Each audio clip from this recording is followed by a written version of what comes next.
और सरस्वती के संगम का शहर। पुराने मोहल्ले, तंग गलियां, राजनीति का गढ़ और अपराध की कई कहानियों का गवाह। इन्हीं गलियों में 10 अगस्त 1962 को एक लड़का पैदा हुआ। नाम था आतिक अहमद। उसका परिवार बहुत अमीर नहीं था। पिता घोड़ा गाड़ी चलाकर घर चलाते थे। घर छोटा था, कमाई कम थी और जिम्मेदारियां ज्यादा। बचपन गरीबी में बीता। मोहल्ले में हर तरफ दबंगई, छोटे मोटे झगड़े और अपराध का माहौल था। धीरे धीरे यही माहौल उसके स्वभाव का हिस्सा बनने लगा। कहते हैं कि अतीक पढ़ाई में ज्यादा अच्छा नहीं था। स्कूल जाना उसे बोझ लगता था। किशोर उम्र तक आते उसने ऐसे लड़कों के साथ उठना बैठना शुरू कर दिया जो लड़ाई, झगड़े और गैरकानूनी कामों में शामिल रहते थे। उस दौर में प्रयागराज में गैंगबाजी आम बात थी। हर इलाके का अपना दबंग होता था। 1979 अतीक की जिंदगी का पहला बड़ा मोड़। उसके ऊपर पहला हत्या का केस दर्ज हुआ। उम्र मुश्किल से 17-18 साल, लेकिन इस केस ने पूरे शहर में उसका नाम फैला दिया। बहुत से लोग उसे खतरनाक लड़के के रूप में देखने लगे। यही वह समय था जब उसने अपराध की दुनिया में पूरी तरह कदम रख दिया। शुरुआत छोटी रंगदारी से हुई, फिर रेलवे यार्ड से चोरी, ठेकेदारों को धमकाना, जमीन कब्जाना और वसूली जैसे काम शुरू हुए। धीरे धीरे उसने अपने आसपास लड़कों की टोली बना ली। प्रयागराज के चकिया इलाके में उसका दबदबा बढ़ने लगा। 1980 के दशक में उत्तर प्रदेश की राजनीति और अपराध एक दूसरे से जुड़े हुए थे। बाहुबली नेताओं का दौर था। जो जितना ताकतवर उसका उतना असर। अतीक ने यह बात जल्दी समझ ली थी कि सिर्फ अपराध से नहीं, राजनीति से असली ताकत मिलती है।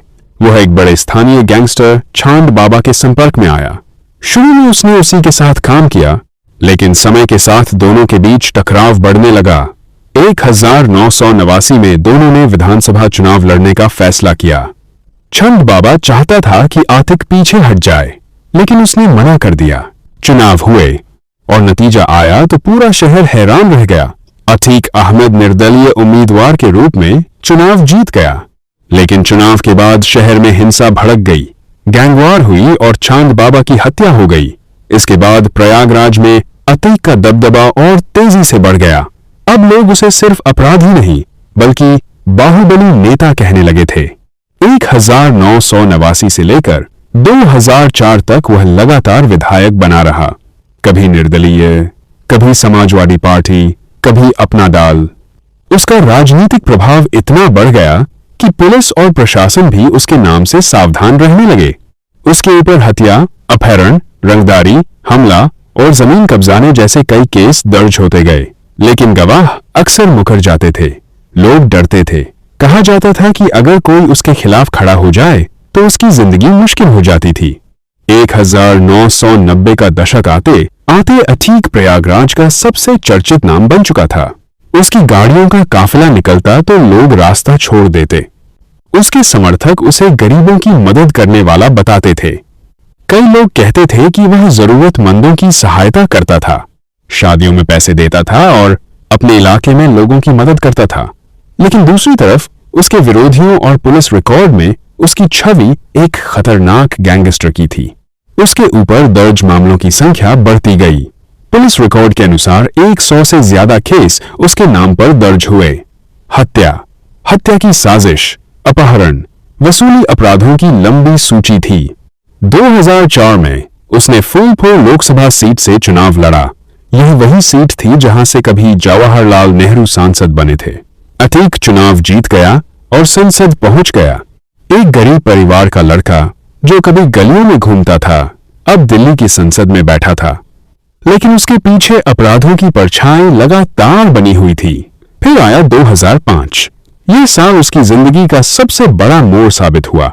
इलाहाबाद पश्चिम सीट से बीएसपी के युवा नेता राजू पाल चुनाव जीत गए। यह सीट लंबे समय तक अतीक के प्रभाव में रही थी। चुनाव के कुछ समय बाद दिनदहाड़े राजू पाल की हत्या कर दी गई। पूरा उत्तर प्रदेश दहल गया। इस हत्याकांड में अतीक अहमद और उसके भाई अशराफ का नाम सामने आया। यहीं से उसके खिलाफ माहौल बदलना शुरू हुआ। मामला बहुत बड़ा बन गया।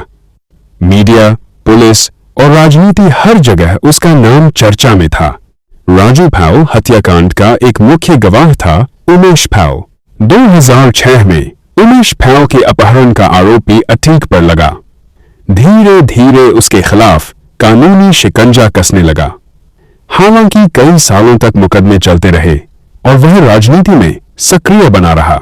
2008 में समाजवादी पार्टी ने उससे दूरी बनानी शुरू की।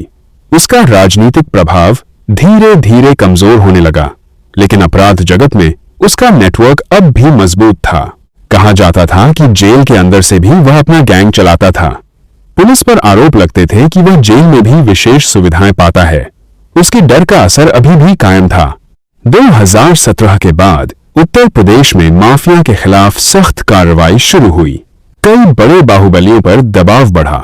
अटीक की संपत्तियों पर बुलडोजर चला। उसके गैंग के लोगों की गिरफ्तारी होने लगी। 2019 में उसे गुजरात की साबरमती जेल भेज दिया गया। आरोप था कि वह यूपी की जेल से भी अपना नेटवर्क चला रहा था। फिर आया 2023। पूरा देश एक बार फिर उसका नाम सुन रहा था। फरवरी 2023 में उमेश पाल की प्रयागराज में गोली मारकर हत्या कर दी गई। सीसीटीवी वीडियो पूरे देश में वायरल हो गया। इस केस में अतीक अहमद, उसका भाई अशरफ और उसका बेटा असद आरोपी बनाए गए। पुलिस ने अतीक के परिवार और गैंग पर दबाव बढ़ाना शुरू किया। 13 अप्रैल 2023 अतीक का बेटा असद अहमद पुलिस एनकाउंटर में मारा गया। जब अतीक को यह खबर मिली तो पहली बार कैमरे के सामने वह टूटा हुआ दिखाई दिया। कभी पूरे प्रदेश में डर का नाम रहा। आदमी अब हथकड़ी में था और उसका बेटा मर चुका था, लेकिन कहानी का अंत अभी बाकी था। 15 अप्रैल 2023 की रात प्रयागराज में पुलिस अतीक अहमद और उसके भाई अशरफ को मेडिकल जांच के लिए अस्पताल ले जा रही थी। दोनों हथकड़ी में थे। चारों तरफ मीडिया कैमरे और पुलिस मौजूद थी। रिपोर्टर सवाल पूछ रहे थे। एक पत्रकार ने पूछा, आप बेटे के जनाजे में क्यों नहीं गए? अतीक ने जवाब दिया, नहीं ले गए, इसलिए नहीं गए। इतना बोलते ही अचानक गोलियों की आवाज गूंज उठी। 3 हमलावर पत्रकार बनकर भीड़ में घुस आए थे। कुछ सेकंड में अतीक अहमद और अशरफ जमीन पर गिर चुके थे। लाइव टीवी कैमरों के सामने दोनों की मौत हो गई। पूरा देश यह दृश्य देख रहा था।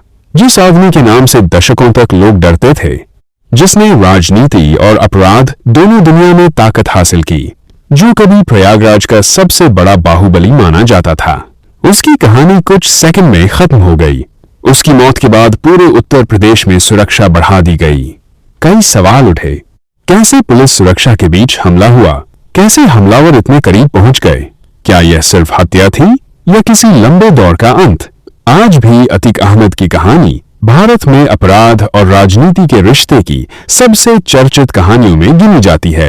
एक गरीब लड़का जो अपराध की दुनिया में गया, फिर राजनीति तक पहुंचा।